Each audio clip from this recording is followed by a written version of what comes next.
নমস্কার, সবাইকে স্বাগত জানাচ্ছি বনানী কিচেনে। কেমন আছেন সবাই? নিশ্চয়ই ভালো আছেন, আমরাও ভালো আছি। তো আজকে চলে আসলাম এই যে নতুন একটা রেসিপি নিয়ে। তো এই যে পেঁপেটা নিলাম, তো পেঁপেটা দিয়ে কিন্তু আজকে আমি কি রান্না করব না, পেঁপেটা দিয়ে আজকে আমি নাড়ু তৈরি করব।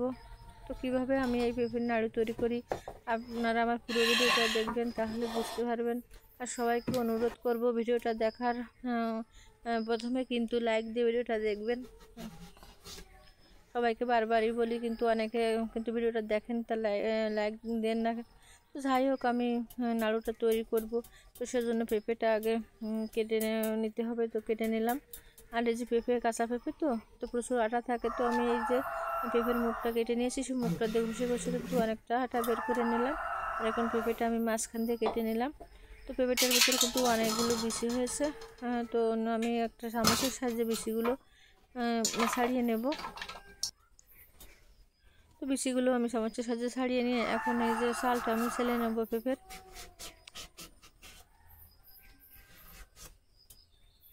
তো পেঁপের কিন্তু চালটা আমি ছেলে নিয়েছি। আর এই যে বাকি অর্ধেকটা আছে, এই অর্ধেকটা কিন্তু একইভাবে বিচিটা ফেলে একইভাবে আমি ছেলে নেব।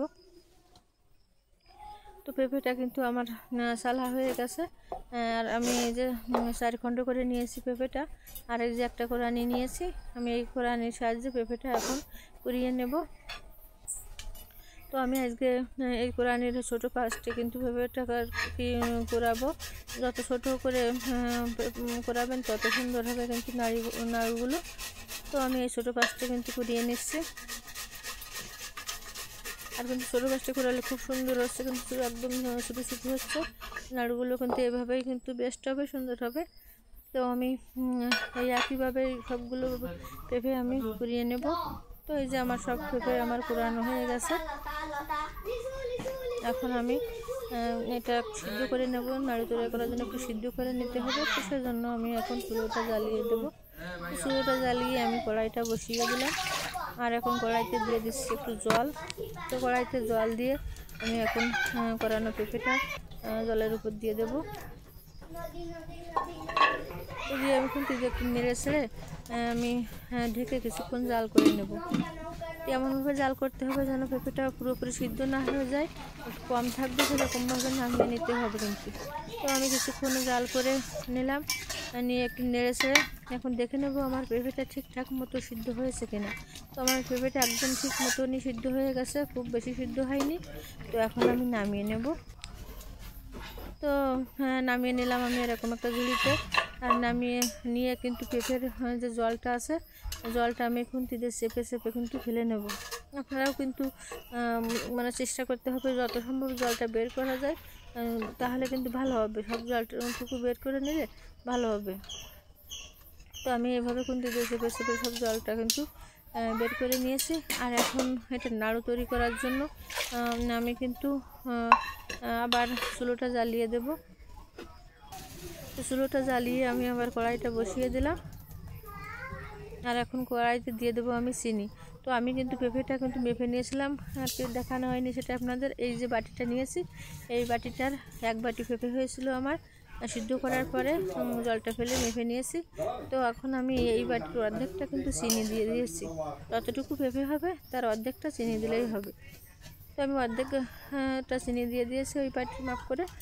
আর এখন আমি চিনিটা ক্যারামেল করে নেব। তো চিনিটা কিন্তু আবার গলতে শুরু করেছে, এই যে অনেকটাই গলে গেছে। চিনিটা আর একটু ভালো করে গলবে। তো ক্যারামেলটা কিন্তু যত ভালো হবে নাড়ুগুলো কিন্তু খেতেও ভালো হবে, দেখতেও ভালো হবে। আবার পুড়িয়ে গেলে কিন্তু তিতো লাগবে খেতে। খেয়াল রাখতে হবে ক্যারামেলটা যাতে পুড়িয়ে না যায়।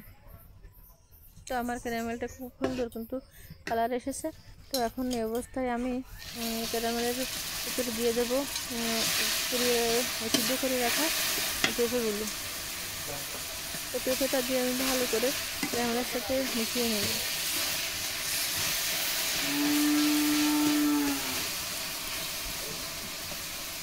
আর এই যে যতক্ষণ জল থাকবে আর কি, ততক্ষণ কিন্তু ভালো করে জাল দিতে হবে যাতে জলটা ভালো করে শুকিয়ে যায়। তো আমার জলটা কিন্তু অনেকটাই শুকিয়ে গেছে। আমি আর একটু জাল করে আর কি নামিয়ে নেব।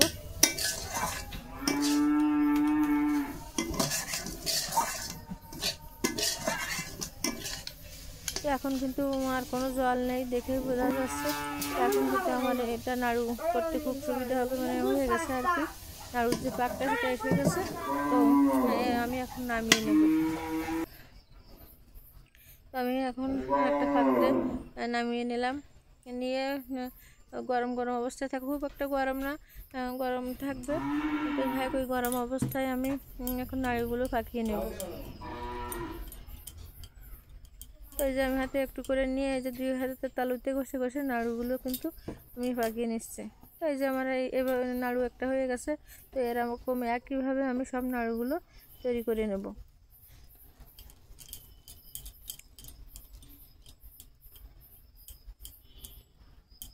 তো আমার এই যে আর একটা নাড়ু কিন্তু তৈরি করা হয়ে গেছে।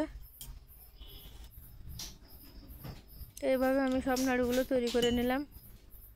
নাড়ুগুলো দেখেন কত সুন্দর দেখাচ্ছে। তো আমরা তো নারকেল নাড়ু, তিলের নাড়ু, অনেক ধরনের নাড়ু খাই। তো আমরা এইভাবে পেঁপের নাড়ু করে কিন্তু খেতে পারি। আর কোনো পূজা আসলে পূজায় কিন্তু এভাবে তৈরি করে দিতে পারি। তো আপনারা কিন্তু বাড়িতে ট্রাই করে দেখবেন আসলে কেমন লাগে, খুব ভালো লাগে কিন্তু পেঁপের নাড়ু। আর আমার এই ভিডিও যারা দেখছেন নতুন, আমার চ্যানেলটিকে সাবস্ক্রাইব করে আমার পাশে থাকবেন। আর পুরনো বন্ধুদের তো ধন্যবাদ। আর সবাইকে বলবো ভিডিও দেখার আগে লাইক দিয়ে ভিডিওটা দেখবেন, লাইক দিতে কেউ ভুলবেন না। আর কেমন লাগলো আমার এই নাড়ু রেসিপি কমেন্টে কিন্তু জানাবেন। তো ধন্যবাদ সবাইকে, দেখা হবে পরবর্তী নতুন কোনো ভিডিওতে। ভালো থাকবেন সবাই, টাটা সবাইকে।